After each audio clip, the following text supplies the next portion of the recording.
was a kid in East Tennessee, I heard about a man named Willie Poteet. The fastest man around, make no mistake, in his 39 Ford with his flathead hay. Whiskey in the trunk, gas in the tank. Once he started his run, there was no turning back. Sheriff swore he'd shoot him before he crossed that county line.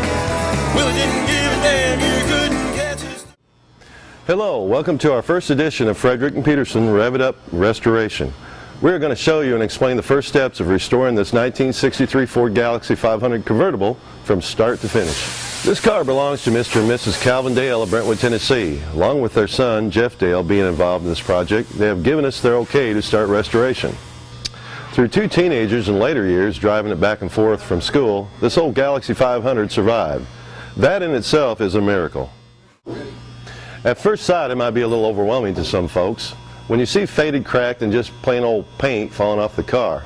The good news is that time has done some of the work for us. I'd much rather see the real shape of the paint and the metal underneath than have paint sprayed over bad bodywork. Plastic bags are always good to use when you have small parts and you want to keep track of them.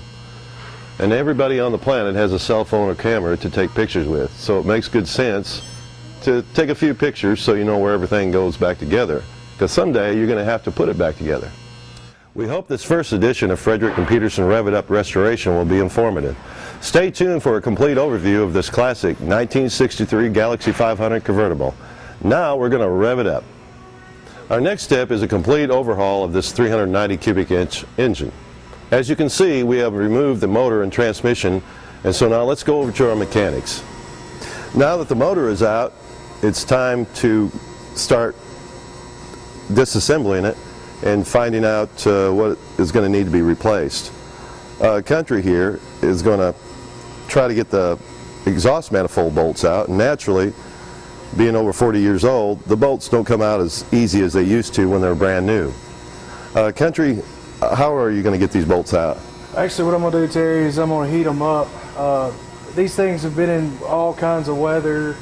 We're going to heat them up. They're seized in there. We're going to heat them so they don't break when they come out, because we don't want to be drilling any bolts out. Like you said, this is a total restoration. We're going to completely redo this motor from crank to flywheel, top to bottom. We're going to try to stay as original as possible. We are going to replace bolts. Bolts get brittle, metal gets brittle. All the seals, pistons and everything look good so far. As far as we are, we're probably going to replace, rings, stuff like that. Rod bearings, cam bearings, maybe even a cam. We do have some issues with this engine. I see you have everything laid out here on the table, and it looks organized. Being that you're going to be majoring this motor, you're doing this because you'll know exactly what to replace. Right, everything gets, lay it out, I always lay it out as I take it apart. As far as the boats and everything, the reason why I've got all the boats in everything is because I'm replacing all those boats. It just needs to be new, like I said, everything's going to be stripped down, painted to code, and put back together as is original layout. Are you going to change the camshaft in this car? Yes. Are you? Yes. A little bit more lift? Yeah, we're going to let her talk a little bit whenever she runs. We're trying to keep this as original as possible, as the customer wants it. Right. So we will need to add motor mounts. There was one broke motor mount. Just, it's little PM stuff that, it needs to be done to it, Well, it looks like you got everything under control, so I guess you'll get back to work and have at it. That's right. I guess that's why you have the fire extinguisher here. Yes. Yes, sir. Safety first. Always. You're heating the outside You want to heat the outside of the house manifold to, heat actually makes metal expand, and it's, unseizes it to boot. Jimmy, you want to go and try to break this boat up for me?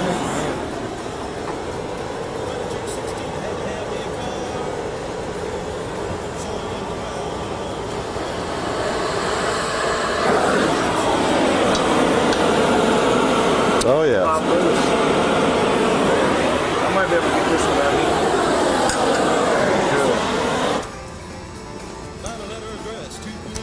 Well, go on to the next step. Who would ever know as this old car goes down the track that I'd win every race, 'cause Willie's always in the back there. Running. Now that we have the car here in the paint booth, it's been primed, the bodywork's done. And Fred, can you tell us what the next step's going to be in here? Well, once we've got the primer on, which is a solvent base product, and it's blocked in and it's ready to be sealed, also a solvent base, we'll be ready to go on with the color once that's baked on. Fred, could you tell me what these are in the corners here? I notice they've got nozzles on them, and can you tell me what their purpose is? You're the painter, you don't know? No, I'm asking you. Let's go ahead. They're in each corner, I see, and can you tell me a little bit about them? Well, that's our jet dry, air blown drying system for the waterborne paint. They're timed, so after we get the color sprayed on, it just takes moving air to dry the paint, as opposed to bake on with the solvent. So now, once the vehicle has dried, then what's the next step? Well, once the sealer's dry, then we'll be ready to go mix the color. Okay. Can you show us in there in the mixing room what you're going to do? We'll do that now. Okay. Okay. What I see all these bottles here and everything, and I know that in the old days you had stir-rators on cans and everything. Can you tell me a little bit about this product? Well, the Enviro-based waterborne product does not have to be stirred constantly. This is mixed, and once it's open, it's good to go. You don't have to do anything else with it. It's the same product that the manufacturer's using, the waterborne paint, so match is really easy, a whole lot easier. So we'll, given the manufacturer and the color code, we'll get a recipe off the computer. We can mix to an exact amount what we intend on using, and take the different colors that the computer tells us in the gram scale. We can mix up the paint to exact match.